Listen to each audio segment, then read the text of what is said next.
And we have our formula for success. We're going to clean up our gasket surfaces with a white roll-off. Even though it's iron, we're going to use the white one, not the yellow. I got stole my keyboard and mouse off the mining rig, so we've got diagram with torque values, all that good stuff. Got new gaskets, and yeah, we got air tools. We got some music, so yeah, we'll just take the clean parts over there, start slapping it on the engine. Eventually we'll run out of stuff that we want to put on before we put it in the car and test fit it. So I imagine it'll be pretty quick because I'm not going to do the intake, I'm not going to do the turbo, none of that shit, just the important stuff. So those 4 bolts that hold the main housing on, 15 newtons plus 90 degrees replace upper left and lower right, then all 4. So I'm not replacing them. If it leaks oil everywhere, I'll replace it. But I already torqued them to 15 newtons. What did it say? Upper left, lower right, then all 4 in a diagonal sequence. You know, whatever.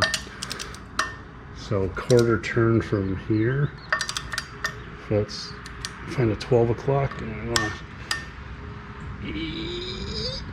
Yeah, those weren't yielded. At least not enough for me to... You can feel it as you've done this shit long enough. No, so I don't think they really need to be replaced. Maybe I'm wrong, and we'll find out as soon as I start it up. Actually, I think that's it for fitting it at least. So I can come off the stand, we can do the pan, rear main, get the clutch on, get the transmission on, got these covers on, got this guy back on. We'll need to find a belt. Somebody already did the math for a setup with no power steering, no AC, where you just have one belt and a tensioner. You don't need the idler down here or anything. So I'll look up that size. I bookmarked it somewhere. Got this nice and cleaned up.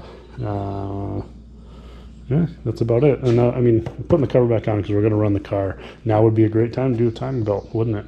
But I don't want to do the belt and not have the fuel be correct and be fighting 2 things, right? We're going to have a mess of a wiring harness to chop up going into a different chassis. I want to make sure that the only reason it has a no start is from wiring and not from me doing the timing incorrectly or something like that. So what I'll do is we might run it all summer, but I might also just say, okay, it runs, and then pull it out and do timing belt. But I think if I do pull it, when I pull it back out to do the timing, probably not a bad idea to go ahead and throw a nice differential in it at the same time.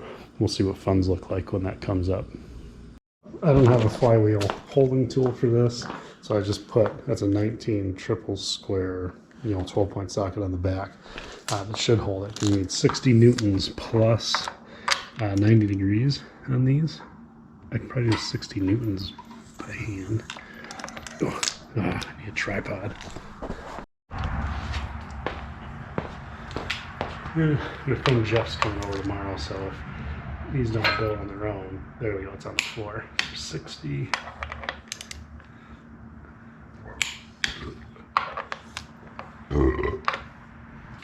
Now, if I do them in a circle, they should all point towards the center, roughly, when I'm done.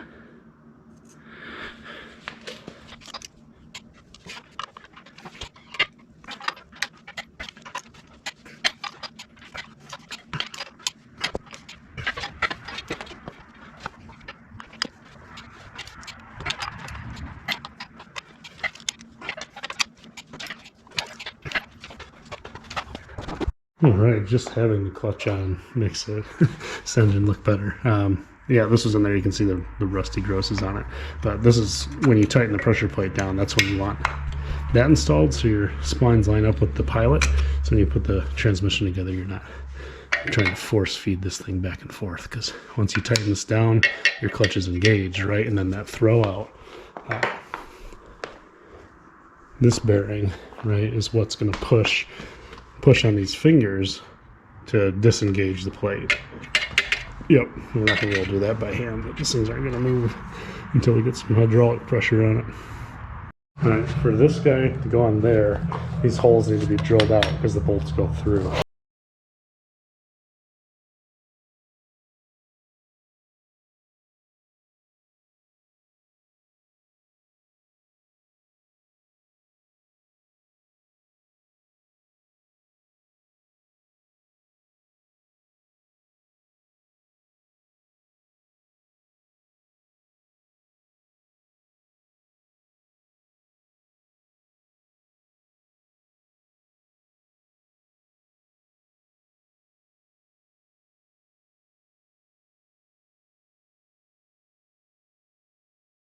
Alright, so it looks like for this we can use this short guy. It's going to thread into there just fine. And then actually the 3 off the original mount, they're going to go through. These are threaded on this side, here and here, and they're through holes. So this can stick out the back a little bit if it wants. Now okay. I was going to try to hold them up next to each other, but I think that a tape measure will just work. And I got a new tape measure too. It's green. Maybe when, because I'm not going to touch this. Oh, I will touch it tomorrow.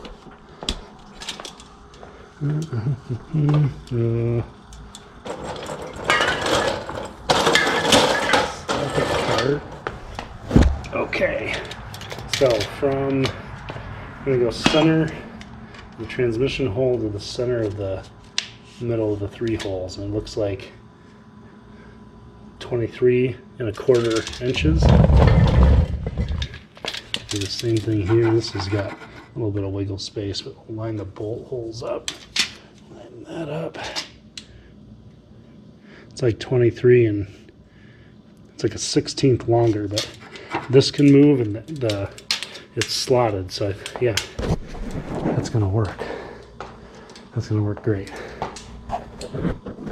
Cool. So that means I can fix this up, get it in the car, try to turn that thing into a rolling chassis.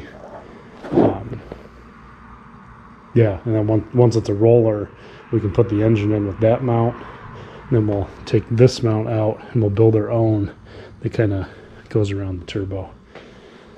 I'm thinking that mount's probably, I should probably order a new rear mount. The one that goes here at the transmission, just because I can't imagine it's that expensive. And at this point, some of this stuff we should just be replacing. I was looking for the front, so I don't know where that went. I wanted to make sure that for some reason I didn't like put the front mount in the rear. Ugh, those brakes are disgusting. I thought it would have been in this box, but it wasn't. This is where the one I already have is. What the hell's that? Oh, that's an insert for that mount. Maybe we'll put that back in. I can't imagine it'll squeak too much. Well, I made a mistake, right? Everything's together, and then I look over and I notice this guy hanging out.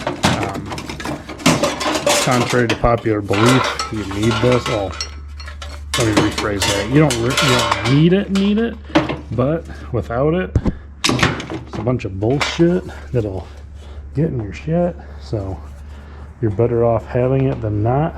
It goes this way, I think. Well, we'll figure out once the trans is back off, but I don't think it fits without the flywheel coming off, and I'm not taking the flywheel back off because those are torque to yield bolts. So what we'll probably do is give it a snip down here and just slip it over, because it's not structural. We can do that. So yeah, we'll check back in a minute. Okay, so yeah, there's no way we can slip it over. The important parts of this are where my thumb is. It blocks this hole so the stuff doesn't get in. And on this side, where that bolt is, that's how you bolt that plate on the back. So this bottom part really doesn't matter that much. There's a whole nother piece that ends up going on. So what I'm going to do is snip it over here, bend it out of the way, slip it up, and then bend it back, and it'll get pinched together where it should stay anyway. Okay, hope it works. It should. It's flexible.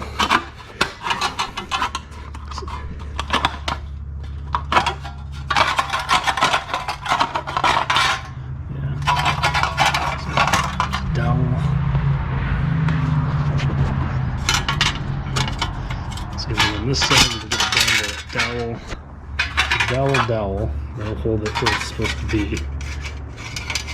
Once we bend it, that is. Bend it back in place and slam the transmission on.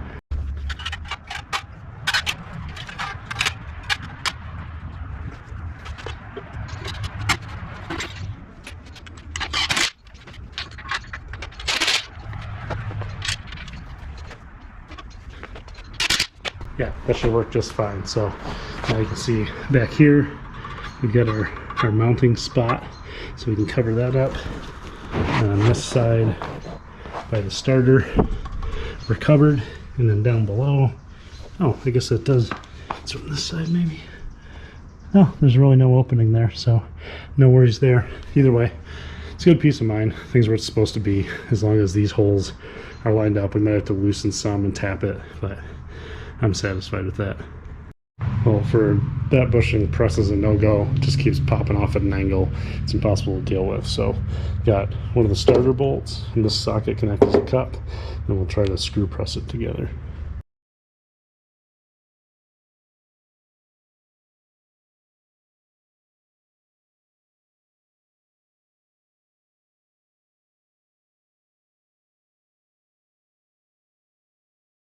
Other side should be a little easier. These are directional, they're not solid. So by the diagram, right, we want to point. I wonder if that's what that yellow dot is. That'd be interesting. But the smaller A, the one that doesn't have the big ears, see big old ears like that. So this goes towards the middle of the car, which is this way. So yeah, actually that yellow dot lines up. Yeah, so there's actually arrows on the rubber. There you can see it. So that's just, ignore that. It's not on the other one. But the arrows are what you want. You want to point towards that hole, right? Or this indent right there, that little tap. Yep. And then small side, this will be the inside of the car. It'll be perfect.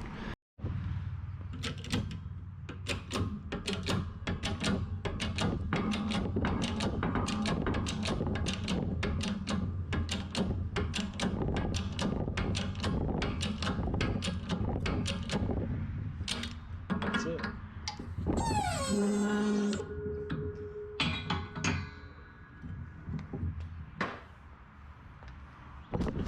In place, make sure everything's lined up, weld the nut in, cover it, and then torque it together. And then this can go on and we can start doing suspension stuff.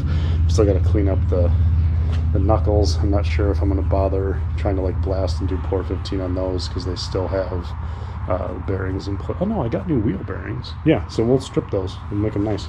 Might as well, right? It's this guy, K number. I'm not sure. I'm not going to bother doing pour 15 because most of it's okay. It's just on these ends where it could use a little bit. But either way, it'll work out. Bolts. I got new bolts. Where did I put them? They're brand new and shiny. I thought they were in plastic. Yep, there they are. Bolts. And then the two with the nuts, because I did something intelligent for once. The ones that go through here, because they are different sizes. So. Alright, so I got I'm grounded on that side. We're cleaned up, not really that well, but who cares. Point is, it goes straight through. So we weld it, give it a tack on each side, nice thick one, and then pull the bolt out, let it cool. We'll get our shell back on and then put it together for real.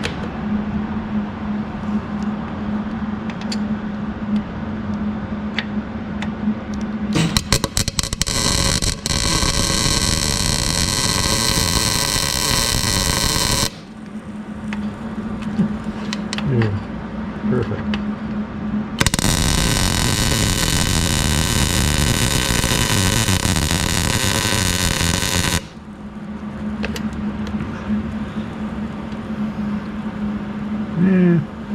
I'm gonna go ahead and run a bead down it too. I would hate to have one of these like snap off while I'm trying to torque it after I weld over it. It would just be really upsetting.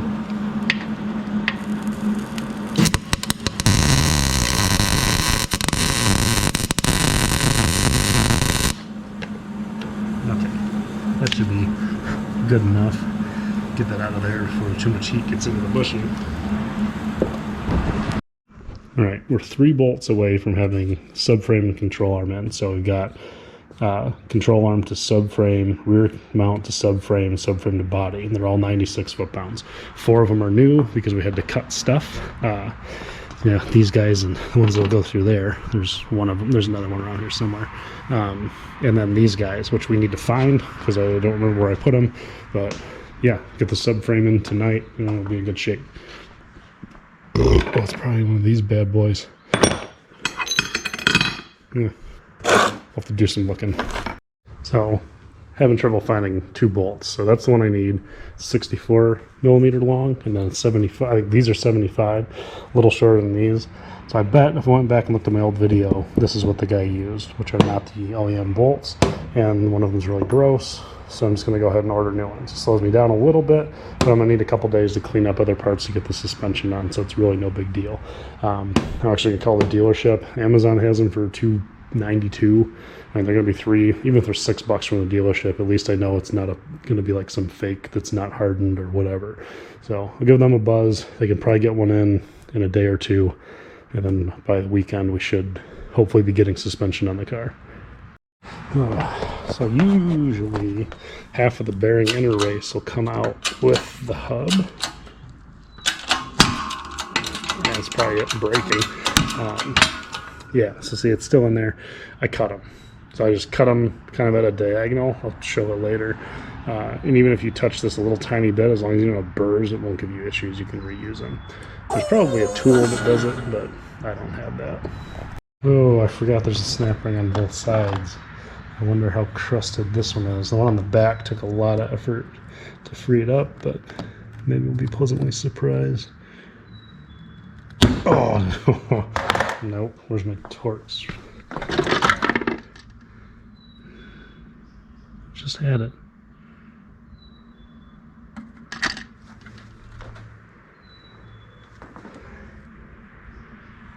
You. Yeah, I'll put this in here and pry on the side.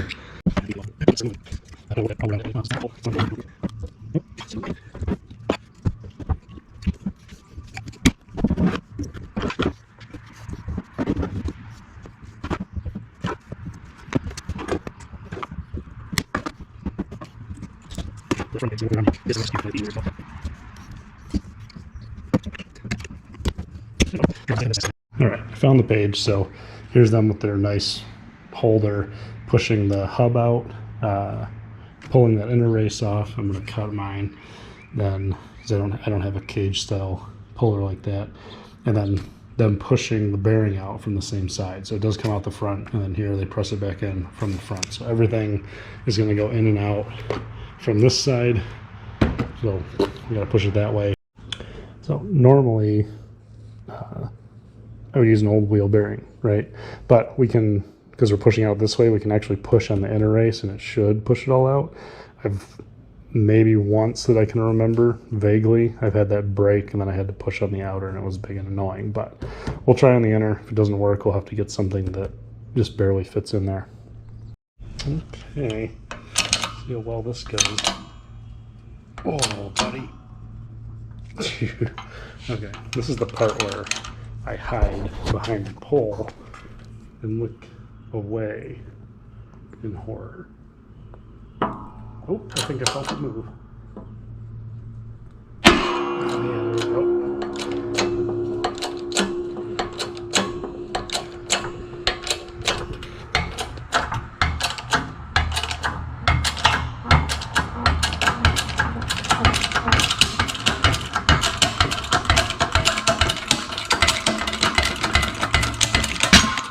Nice. And now we can use that to push our new bearings in once we get everything cleaned up.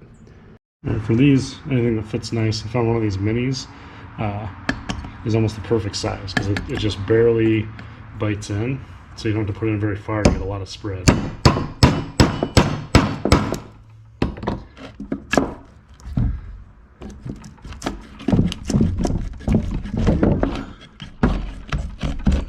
It's moving. Starting to go. Not as easy as the other one was, but